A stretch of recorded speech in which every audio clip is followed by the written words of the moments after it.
Hi అండి. Welcome to అప్పు specials. ఈరోజు వచ్చేసి మేము సంగీ టెంపుల్‌కి వెళ్తున్నామండి. ఎందుకంటే ఈరోజు నా పుట్టినరోజు. మాకొచ్చేసి ఎల్బీ నగర్ నుంచి చాలా లాంగ్ వచ్చిందండి. ఇంకా అయినా సరే ఎలాగోలా అతి కష్టం మీద ఇంకా ఫైనల్‌గా టెంపుల్ అయితే రీచ్ అయిపోయాము. స్టార్టింగ్ వచ్చేసి ఎంట్రీ ఫీజ్ కడుతున్నామండి. ఇంకా కింద నుంచి పైకి స్టార్ట్ అయ్యాము. ఇదిగోండి టెంపుల్ కూడా కనిపిస్తుంది.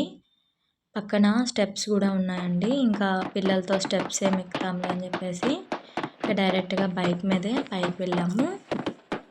ఇక ఈ విధంగా టెంపుల్ అయితే చూడ్డానికైతే బాగుందండి. ఇంకా లోపలికి వెళ్ళలేదు కదా! బయట నుంచే ఇంత చాలా నీట్‌గా కనిపిస్తుంది టెంపుల్ అయితే. ఇంకా చూడండి పైనుంచి వ్యూ పాయింట్ కూడా చూపిస్తున్నా. వ్యూ పాయింట్ కూడా చూడడానికి చాలా బాగుంది. ఫైనల్‌గా వచ్చేసి టెంపుల్ లోపలికి వెళ్ళగానే ఈ విధంగా మంకీస్ అయితే కనిపించాయి. మా పిల్లలైతే ఫస్ట్ వాటిని చూడగానే భయపడ్డారు. కానీ తర్వాత అయితే చాలా హ్యాపీగా ఫీల్ అయ్యారండి. ఇంగా గుడైతే చాలా పీస్‌ఫుల్‌గా కనిపించింది. ఎందుకంటే చాలా దూరం నుంచి వస్తున్నాము. అసలెలా ఉంటుంది? క్రౌడ్ ఉంటదేమో అని చెప్పేసి ఇంకా అనుకున్నా గానీ అసల క్రౌడ్ ఏం లేదండి. గుడైతే చాలా పెద్దది.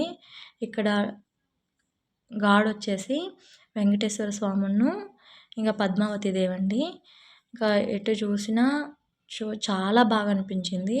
మాకైతే ఇంకా ఎక్కువ సేపు ఉందాం అనుకున్నా. ఎందుకంటే ఇక్కడ టెంపుల్స్‌లో ఎక్కువ మంకీలే కనిపిస్తున్నాయి. ఎక్కడ చూసినా ఎక్కడ కూర్చొనియ్యట్లేదు. ఇంక అందుకే ఎలాగోలా ఇంకా ఎక్కువ సేపు ఉందాం అనుకున్నా గానీ అవ్వలేదు. ఇంకా ఫైనల్‌గా వచ్చేసి ప్రసాదం తీసుకొని బయలుదేరిపోయామండి.